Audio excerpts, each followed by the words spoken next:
Hello everyone, my name is Anitsu, and I'm back with another Digimon video. So today I'm going to be doing a review, and this time it is going to be the set review of the next up-and-coming booster, which is going to be the Resurgence booster, or RB01 for short.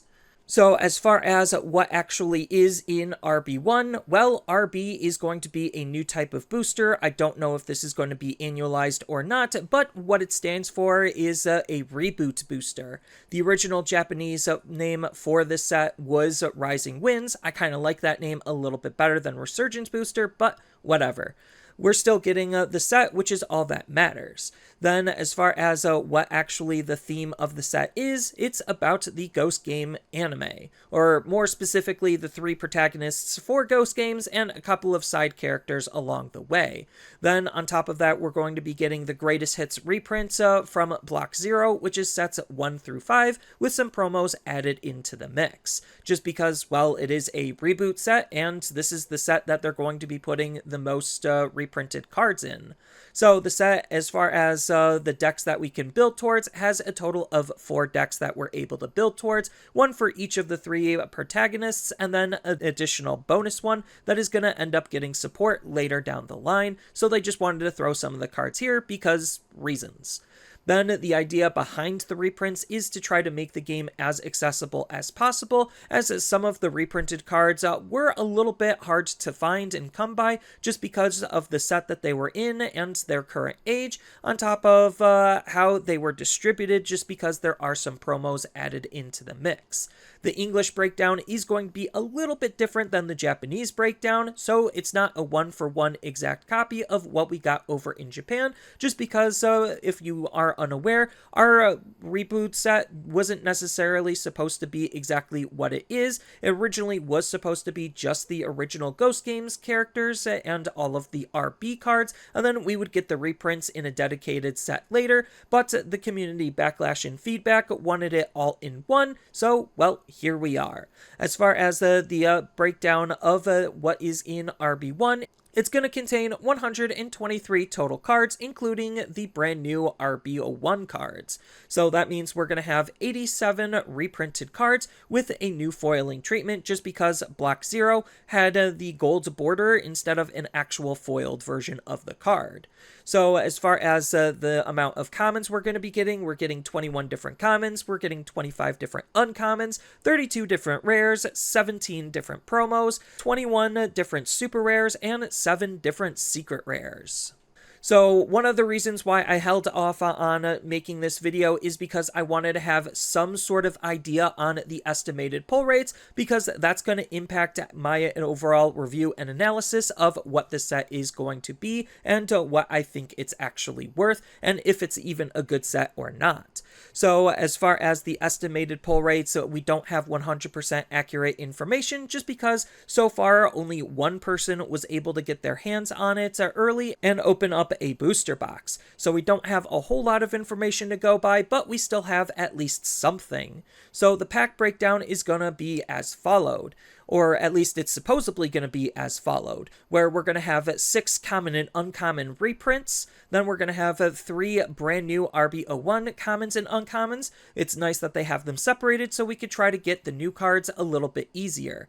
Then we're going to have 1 rare, which is going to contain both the RB01 exclusive cards and some of the reprint cards. Then we're going to be getting 1 promo card, and we're also going to be getting 1 super rare, secret rare, or alt art card in the last card of the pack.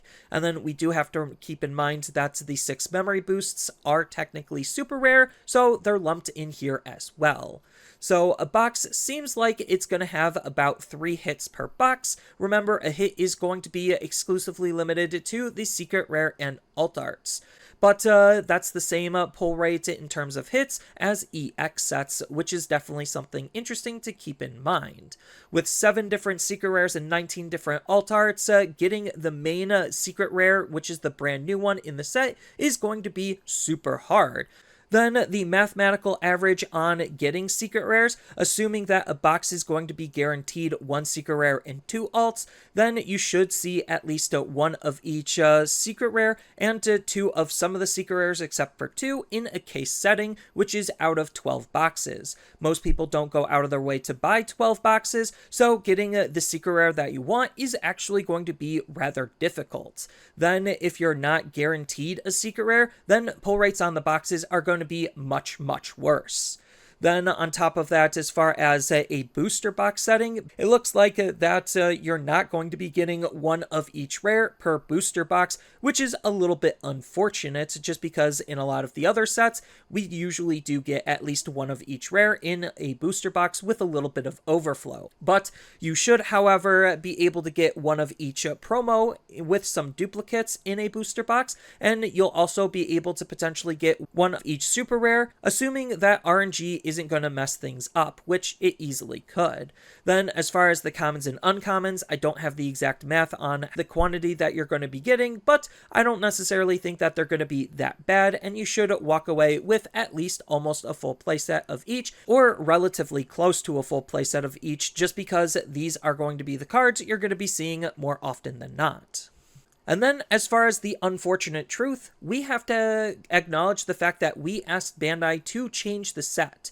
Not knowing what their plans initially were, we decided that we wanted the set to be full of reprints on top of the brand new cards, just like Japan got. What we didn't know is the pull rates in Japan were really, really bad, and Japan really didn't like the set a whole lot. So Bandai tried to make this change to accommodate the Japanese feedback, and we pushed back it anyway and had it get changed, which then delayed the set. We did not actually need any of these reprints from a secondary market standpoint, and a lot of the cards that are relevant are coming a little bit too late. We're not getting the alt art memory boosts. Those are going to be in the adventure box too, on top of the fact that we're also not going to be getting the training cards. Those are going to be box toppers in BT14. So again, we're not on true parity to what Japan got. So again, the relevancy of what this set is a lot lower. We don't know 100% what the pull rates for the English version are yet, but based on what we kind of gathered on the information that we had available, it really doesn't look like it's going to be too great. Just because the larger the set is, if nothing is changed to accommodate it, then the worse the pull rates generally are, just like in Special Booster 1.0.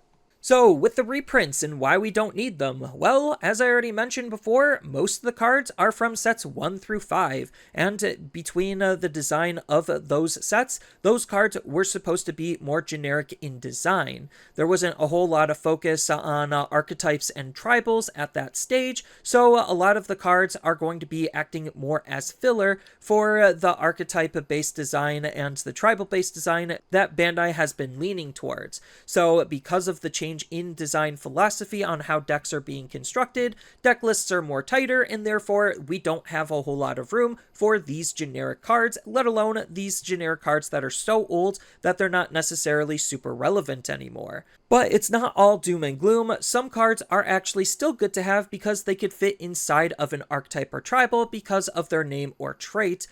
But the newer cards are probably going to be better to use 90% of the time still, just because they are going to have more direct synergy and impact on what the deck is actually looking to gain. Then from a monetary standpoint, the most expensive card that was getting reprinted was Omnimon's Wart Defeat, which was sitting at about $15 before the reprint. Everything as far as the other reprints was sitting between the $10 to $5 range as far as anything that actually had value. Bandai tends to already reprint a lot of cards, so them having a fully dedicated reprint set, especially when the game isn't necessarily super old, isn't necessarily the greatest move. So, as far as getting into some brighter topics, the new decks. Yeah, so like I said, we're getting 4 brand new decks out of RB01, and as I already mentioned before, it's going to be focused on the 3 protagonists and a little additional surprise. So, the 3 protagonists from Ghost Game is going to be Gamamon, Jellymon, and Engoron, and then the surprise is going to be a Monzon deck. So, Gamamon, as far as what the deck is trying to do, it's about having a nice stack with a whole bunch of different abilities, and the level 5 lets you utilize all of these different abilities as basically inheritables. So it's turning their native abilities into inheritables for the level 5 and level 6 to be able to take full advantage of, to be super aggressive, and to have a nice versatile stack to try to handle various different situations, to try to put as much pressure on the opponent as they possibly can. Then there are two ways that we could approach building this deck. We could try focusing on Siriusmon, or we could try to use Atroxysmon and Paroxymamon. Then another additional fact is we're getting the promo Siriusmon in the set to be able to help round out the level 6 lineup, just because we already know that Paroxymamon is going to be an absolutely ridiculous card to try to pull towards, depending on what the pull rates actually are. So as far as a nice sample build, Bandai has one listed on their website, and I have laid out one here for your viewing pleasures. This build is more focused around Atroxysmon and Paroxymamon than utilizing Siriusmon, but if you wanted to double down and utilize Siriusmon, then you just replace the Atroxysmon with some promo Siriusmons, and then the Paroxymamon could really be anything you feel like you would want to include to try to help round out the deck.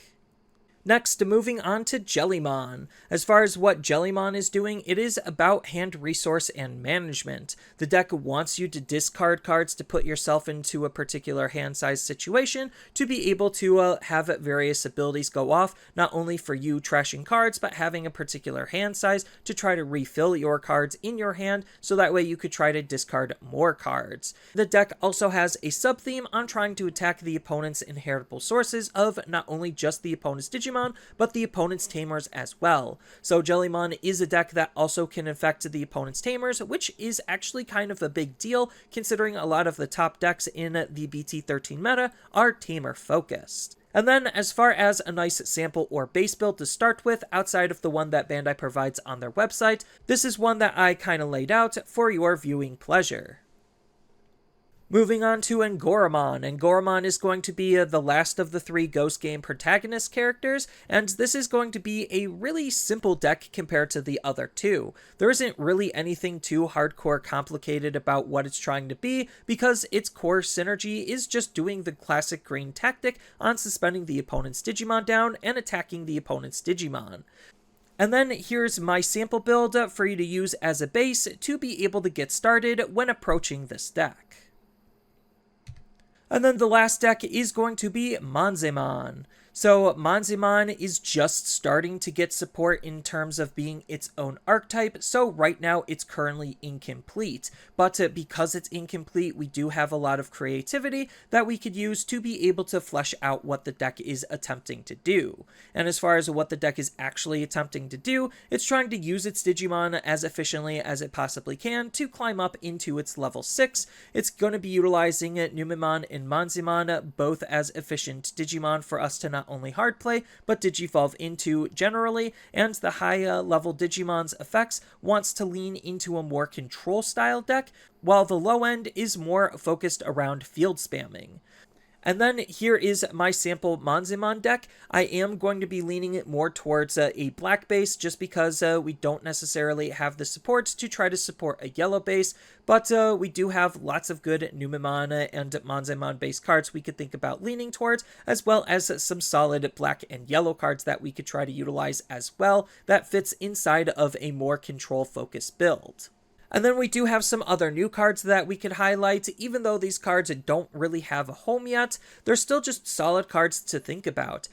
And then my overall thoughts on RB01. So RB01 is not going to be a competitively viable set. If you're looking to get this set to try to start being competitive and build the decks out of it to, again, be more competitively focused, this is not the set for you.